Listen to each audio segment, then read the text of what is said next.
ସେଦିନ ସେ ମୋତେ ପଚାରିଲା, କ'ଣ ଆମେ ସବୁଦିନ ଭଲ ବନ୍ଧୁ ହୋଇ ରହିପାରିବାନି? ମୋର ଉତ୍ତର ଥିଲା ନା।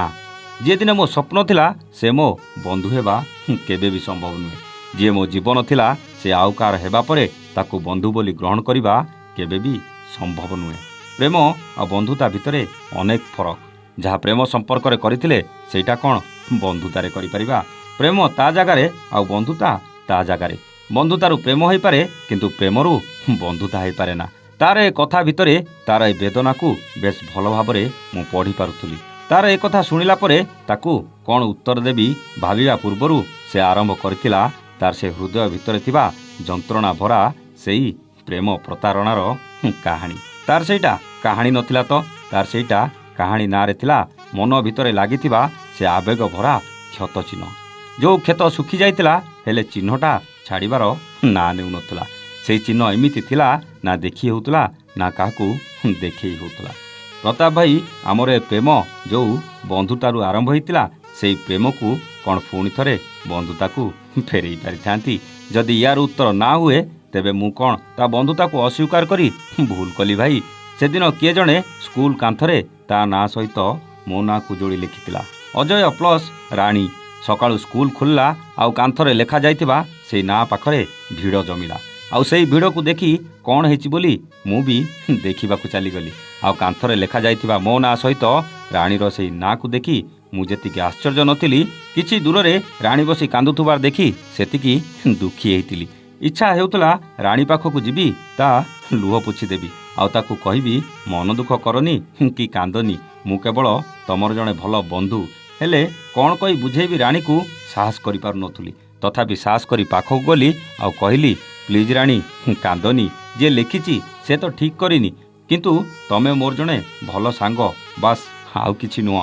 ସେଦିନ ମୋ କଥା ଶୁଣି ଏମିତି ଅନେଇଥିଲା ଯେମିତି ମୁଁ ତାକୁ ବନ୍ଧୁତାର ହାତ ମାଗିନି, ବରଂ ମୁଁ ତା କିଡନୀ କି କଲିଜା ମାଗି ଦେଇଛି। ସେଦିନ ତା ନୀରବତାର ସେ ଚାହାଣୀ ମୋ ମନ ଭିତରେ ଭରି ଦେଇଥିଲା ଅନେକ ବଡ଼ ଭୟ। ସେଦିନ ତାର ନୀରବତା ପଛରେ ବି ଅନେକ କଥା ଲୁଚି ରହିଥିଲା। ତାର ଠିକ୍ 2 ଦିନ ପରେ ସେ ତା ଆଡ଼ୁ ବନ୍ଧୁତାର ହାତ ବଢ଼େଇଥିଲା। ପ୍ରଥମେ ମୁଁ ବଢ଼େଇଥିବା ବନ୍ଧୁତାର ହାତଟା ସହିତ ତାର ସେ ହାତ ମିଶି ନୂଆ ଏକ ସମ୍ପର୍କ ଆରମ୍ଭ ହୋଇଯାଇଥିଲା। ବନ୍ଧୁତା ଯେତେ ଯେତେ ଆଗକୁ ବଢ଼ିଲା ସେତେ ସେତେ ଗଭୀର ବି ହେଲା। ଏଇ ଗଭୀର ବନ୍ଧୁତାଟା କେତେବେଳେ ପ୍ରେମରେ ପରିଣତ ହୋଇଗଲା। ଦିନେ ତା ସହ ମୋ ନାଁକୁ ଯୋଡ଼ି ଲେଖାକୁ ଦେଖି ଯିଏ କାନ୍ଦୁଥିଲା, ଆଜି ସେ କହୁଥିଲା ଆମ 2 ଜଣଙ୍କ ନାଁ ସ୍କୁଲର ସବୁ କାନ୍ଥରେ ଛାଇ ହେଇଯାଆନ୍ତା କି? ଏବେ ବୁଝିଲେ ତ ବନ୍ଧୁତା ଆଉ ପ୍ରେମର ଫରକ। ୟା ଭିତରେ ବିତି ଯାଇଥିଲା 8 ବର୍ଷ। ମୁଁ ଗୋଟେ ପ୍ରାଇଭେଟ୍ କମ୍ପାନୀରେ ଜବ୍ କରିସାରିଥିଲି ଆଉ ତାର ପଢ଼ା ବି ସରିଯାଇଥିଲା। ସ୍କୁଲ ବେଳୁ ବନ୍ଧୁତାରୁ ଆରମ୍ଭ ହୋଇଥିବା ସେଇ ପ୍ରେମଟା ବି ଗଭୀରର ସୀମା ଲଙ୍ଘି ଯାଇଥିଲା। 8 ବର୍ଷର ପ୍ରେମ ସମ୍ପର୍କ। ଭାବିପାରୁଛନ୍ତି ତ ପ୍ରତାପ ଭାଇ କ'ଣ ସବୁ ଆମ ଭିତରେ ହେଇଥିବ?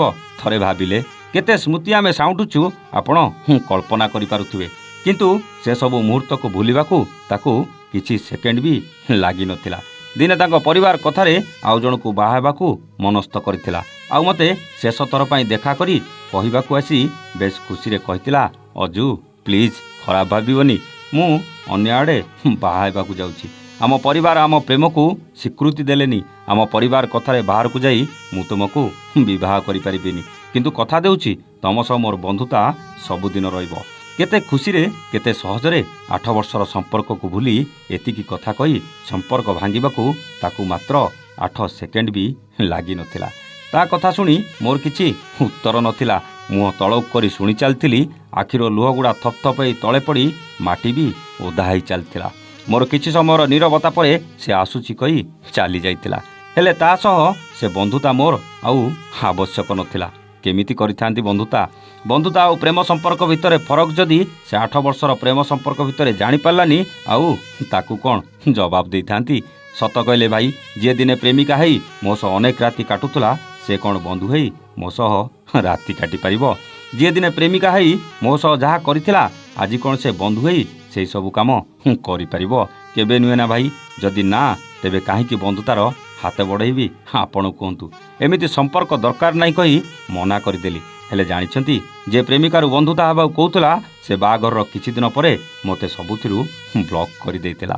ଯନ୍ତ୍ରଣା, କଷ୍ଟ, କ୍ରୋଧ, ଦୁଃଖ ଏମାନଙ୍କ ସହ ମୁଁ ବନ୍ଧୁତା କରି ଜୀବନର ବାଟ ଚାଲିବାକୁ ଚେଷ୍ଟା କରୁଛି ଭାଇ। ଅନେକ ଥର ଭାବିଲିଣି ଆପଣଙ୍କୁ ମୋ କାହାଣୀ କହିବି ବୋଲି, ହେଲେ କେଜାଣି କାହିଁକି ସାହସ ହୁଏନି।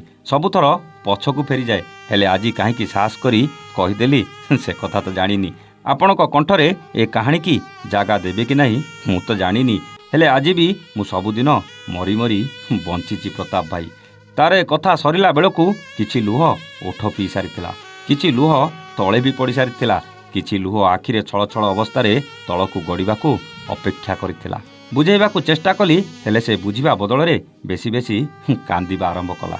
ସତରେ କ'ଣ ଆଜିକାଲି ଏ ପ୍ରେମର ମାନେ କିଛି ନାହିଁ? ସତରେ କ'ଣ ଆଜିକାଲି ଏ ପ୍ରେମ ଉପରେ କ'ଣ ଭରସା କରି ହୁଏନି? ସତରେ କ'ଣ ଏ ପ୍ରେମର ଶେଷ ଏମିତି କଷ୍ଟ, ଯନ୍ତ୍ରଣା ଆଉ ଦୁଃଖ ଦିଏ? ଏସବୁର ଉତ୍ତର କେବଳ ଆପଣମାନେ କମେଣ୍ଟ କରି ନିଶ୍ଚୟ ଜଣାଇବେ। ରହୁଛୁ, ନମସ୍ତେ, ଜୟ ଜଗନ୍ନାଥ।